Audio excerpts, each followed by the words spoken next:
Hi, everyone, and welcome to another episode of Finance on Your Terms with me, your host, Mike Benaziac. Thanks for tuning in again. Today, I think, is going to be the conclusion of our charitable hunk, our charitable series with our wonderful guest, Jordan Richardson from the Community Foundation. I want to throw it out before I forget. If you want to check them out, it's DesMoinesFoundation.org. That's their web address, and you can find out more about several of the topics that we've been discussing through this series. And I want to be able to continue that. Today, we're talking about qualified charitable distributions. Now, I'm going to throw this out there.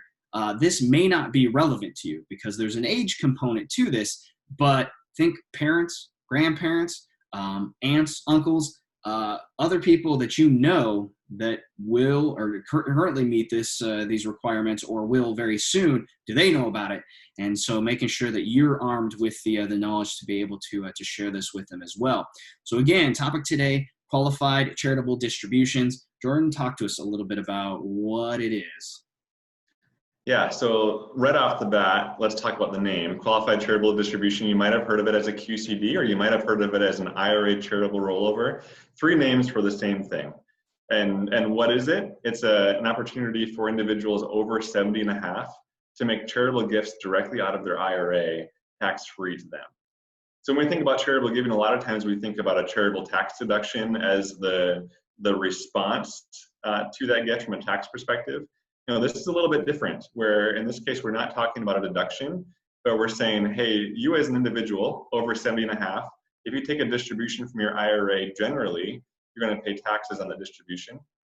Rather than paying taxes, if you take a distribution directly to charity, that distribution is tax-free to you. Yeah. So again, you have to be 70 and a half. And this was something that I even wanted to clarify for myself. But whereas in the past, when that used to be the required minimum distribution age, you just had to take the money out within that year. The requirement is you have to be, and correct me if I'm wrong, you have to be 70 and a half. So it could be the day after you turn 70 and a half, but it can't be a day before. Is that correct? Exactly, right. Okay. And Mike alluded to it, the required minimum distribution age increased last year from 70 and a half to 72. But this piece of charitable technique hasn't changed. So it's still 70 and a half. And Mike, you're spot on. The day of your 70 and a half birthday is the first day that you can take advantage of this. Which, hey, if you needed another excuse to celebrate your half birthday, then this is definitely one. And as Jordan mentioned, the idea that you don't then, when it comes to filing taxes, get to deduct anything because you were never taxed on it in the first place. And so this is kind of that front end versus the back end, the response that you mentioned too. So let's say, for an example, that you have a charity that you're in love with, and you've been contributing to them in different ways. In different ways in years past. Well, now you're 70 and a half.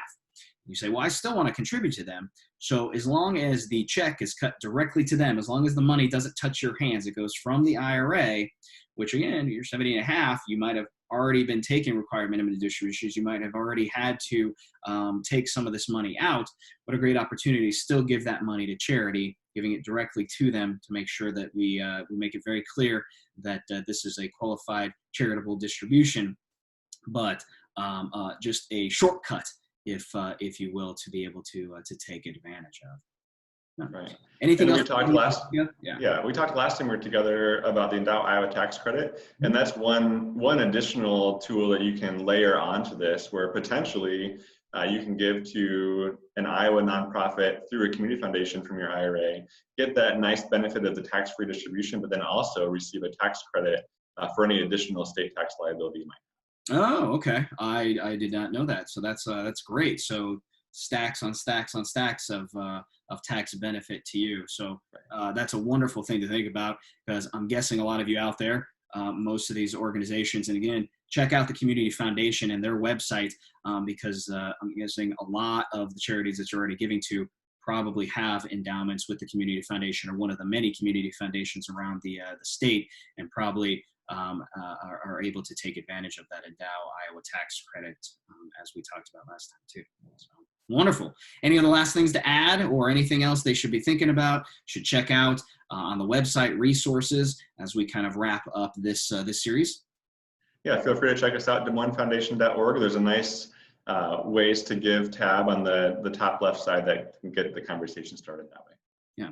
And any questions, we'll make sure to link to them as well. Jordan, I really want to thank you for your time to be able to do this series with me. I appreciate it, and all of the amazing things that we were able to talk about. Go check out their website. Go check out the ways to give. And if you have any questions, let me know, let Jordan know, and we'll be sure to take care of you, or at least set you in the right direction. In the meantime, continue to share these videos, continue to send me topics that you want to talk about. There'll be another series coming your way next week. Thank you so much for tuning in. This has been Finance on Your Terms with Mike Banasiak.